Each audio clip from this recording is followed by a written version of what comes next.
जय हिंद साथियों। आज का हमारा ऑडियो कॉन्सेप्ट है प्रमुख संविधान संशोधन। इस ऑडियो कॉन्सेप्ट के हमारे जो चर्चा का विषय है उसको मैंने 3 बिंदुओं में बांटा है। पहला बिंदु है आपका संविधान संशोधन विधेयकों के प्रकार, दूसरा है प्रमुख संविधान संशोधन अधिनियम, तीसरा है 42वां संविधान संशोधन अधिनियम 1976 जिसको हम लोग मिनी कॉन्स्टिट्यूशन या लघु संविधान के नाम से भी जानते हैं। सबसे पहला विषय होगा जिस पे हम चर्चा करेंगे संविधान संशोधन विधेयकों के प्रकार। अनुच्छेद 368 में संविधान संशोधन विधेयकों को 2 वर्गों में बांटा गया है। पहला, संसद के दोनों सदनों के विशेष बहुमत के आधार पर पारित होने वाले संशोधन विधेयक। जिन उपबंधों का संबंध भारत के संघीय ढांचे से है उन्हें छोड़कर शेष सभी उपबंधों का संशोधन विशेष बहुमत के आधार पर होता है। विशेष बहुमत में संशोधन विधेयक को सदन की कुल संख्या के बहुमत का समर्थन हासिल होना चाहिए। इसके अलावा प्रत्येक सदन में उस विधेयक को उपस्थित तथा मतदान करने वाले सदस्यों में से कम 2/3 का समर्थन प्राप्त होना चाहिए। दूसरा, संसद के विशेष बहुमत के अलावा कम से कम आधे राज्यों के विधानमंडल के अनुसमर्थन से पारित होने वाले संशोधन विधेयक। संघात्मक ढांचे से जुड़े उपबंधों का संशोधन करने के लिए अत्यंत कठिन प्रक्रिया बनाई गई है।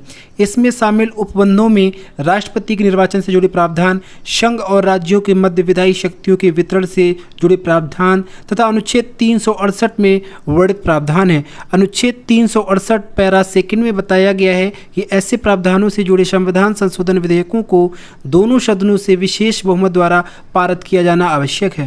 इसके अलावा विशेष बहुमत द्वारा पारित होने के पश्चात कम से कम आधे राज्यों के विधानमंडल द्वारा इस आशय का संकल्प पारित करके उसके अनुसमर्थन दिया जाना आवश्यक है। हम लोग बात करते हैं प्रमुख संविधान संशोधन अधिनियम। प्रथम संशोधन अधिनियम 1951 सामाजिक और शैक्षिक रूप से पिछड़े वर्गों के लिए उन्नति के लिए विशेष उपबंध बनाने हेतु राज्यों को शक्ति प्रदान की गई। भूमि सुधार के लिए संपत्ति के अधिकारों को सीमित किया गया। भूमि सुधार एवं न्यायिक समीक्षा से जुड़े अन्य कारणों को 9वीं अनुसूची में शामिल किया गया। विचार एवं अभिव्यक्ति की स्वतंत्रता के युक्त निर्बंधन के लिए 3 प्रमुख कारणों को जोड़ा गया, जिसमें पहला है लोक व्यवस्था, दूसरा है विदेशी राज्यों के साथ मित्रवत संबंध, तीसरा है किसी अपराध के लिए भड़काना। इसके अलावा राज्य किसी व्यापार या व्यवसाय के राष्ट्रीयकरण को केवल इस आधार पर अवैध घोषित नहीं किया जा सकता कि राज्य नागरिकों के व्यापार या व्यवसाय के अधिकारों का उल्लंघन करता है। 7वां संशोधन अधिनियम 1956, इसके संशोधन में राज्यों के 4 वर्गों की समाप्ति की गई जो पहले भाग का, भाग खा, भाग गा और भाग घा के रूप में विभाजित थे। केंद्र शासित प्रदेशों में उच्च न्यायालयों के न्याय क्षेत्र का विस्तार किया गया। 2 या 2 से अधिक राज्यों के बीच सामूहिक न्यायालय की स्थापना की व्यवस्था की गई। उच्च न्यायालयों में अतिरिक्त न्यायाधीशों एवं कार्यकारी न्यायाधीशों की नियुक्ति की व्यवस्था की गई। इसके साथ ही 7वां संविधान संशोधन अधिनियम के तहत 2 या 2 से अधिक राज्यों के लिए एक राज्यपाल की व्यवस्था भी की गई। 11वां संशोधन अधिनियम 1961, इसमें उपराष्ट्रपति की निर्वाचन प्रणाली में परिवर्तन किया गया तथा संसद के दोनों सदनों की संयुक्त बैठक की बजाय निर्वाचक मंडल की व्यवस्था की गई। यह उपबंध किया गया कि राष्ट्रपति या उपराष्ट्रपति के निर्वाचन को निर्वाचक मंडल में रिक्तता के आधार पर चुनौती नहीं दी जा सकती। 15वां संशोधन अधिनियम 1963, उच्च न्यायालय के न्यायाधीशों की सेवानिवृत्ति की उम्र 60 से बढ़ाकर 62 वर्ष करने का प्रावधान किया गया।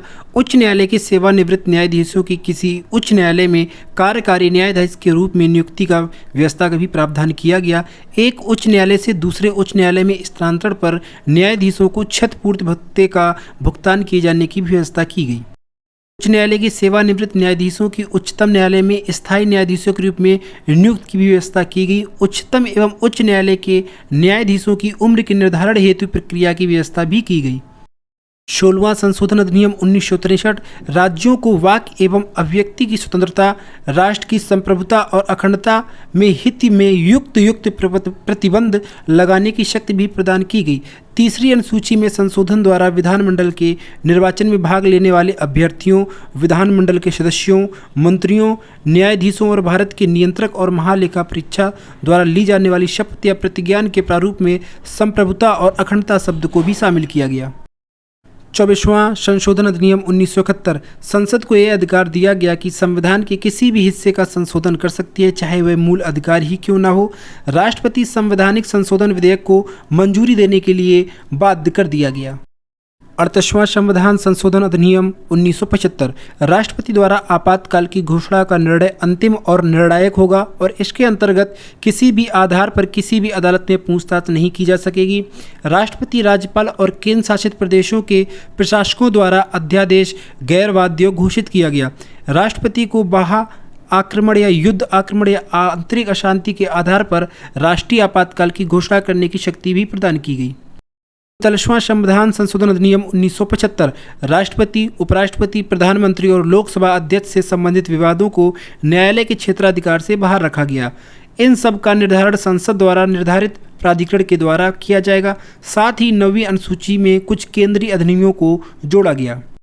तीसरा हमारा टॉपिक होगा 42वां संविधान संशोधन अधिनियम 1976 जिसको हम लोग लघु संविधान के नाम से भी जानते हैं।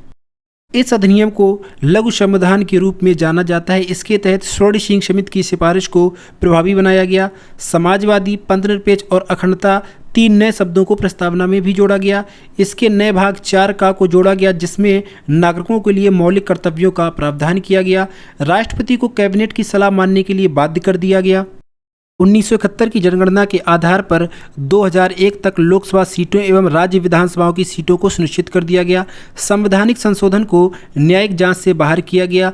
न्यायिक समीक्षा एवं रिट न्याय क्षेत्र में उच्चतम एवं उच्च न्यायालयों की शक्ति में कटौती की गई। डीपीएसपी के कार्यान्वयन हेतु बनाई गई नई विधियों को न्यायालय द्वारा इस आधार पर अवैध घोषित नहीं किया सकता कि मूलभूत अधिकारों का उल्लंघन हुआ है। संसद को राष्ट्र विरोधी कार्यकलापों के संबंध में कार्रवाई करने के लिए विधियां बनाने की शक्ति प्रदान की गई और ऐसी विधियां मूल अधिकारों पर प्रभावी होंगी। 3 नए नीति निश्चित तत्व जोड़े गए। पहला, समान न्याय और निःशुल्क विधिक सहायता। दूसरा, उद्योगों के प्रबंधन में कर्मकारों की सहभागिता। तीसरा, पर्यावरण का संरक्षण और संवर्धन और वन एवं वन्य जीवों की रक्षा करना। किसी राज्य में राष्ट्रपति शासन की अवधि को एक बार में 6 माह से 1 साल तक किया गया। केंद्र और किसी राज्य में कानून एवं व्यवस्था बनाए रखने के लिए सैन्य बल भेजने की भी शक्ति प्रदान की गई। 5 विषयों का राज्य सूची से संवर्ती सूची में स्थानांतरण किया गया। शिक्षा, वन, वन्य जीवों एवं पक्षियों का संरक्षण, नाप तौल और न्याय प्रशासन तथा उच्चतम और उच्च न्यायालयों के अलावा अन्य सभी न्यायालयों का गठन और संगठन करना। संसद और विधानमंडल के कोरम की आवश्यकता की समाप्ति की गई। संसद को यह निर्णय लेने के लिए शक्ति प्रदान की गई वह समय समय पर अपने सदस्यों एवं समितियों के अधिकार एवं विशेषाधिकार का निर्णय कर सके। अखिल भारतीय विधिक सेवा की भी व्यवस्था की गई। इसी के साथ में हमारा जो ऑडियो कॉन्सेप्ट था वो खत्म होता है। जय हिंद, जय भारत।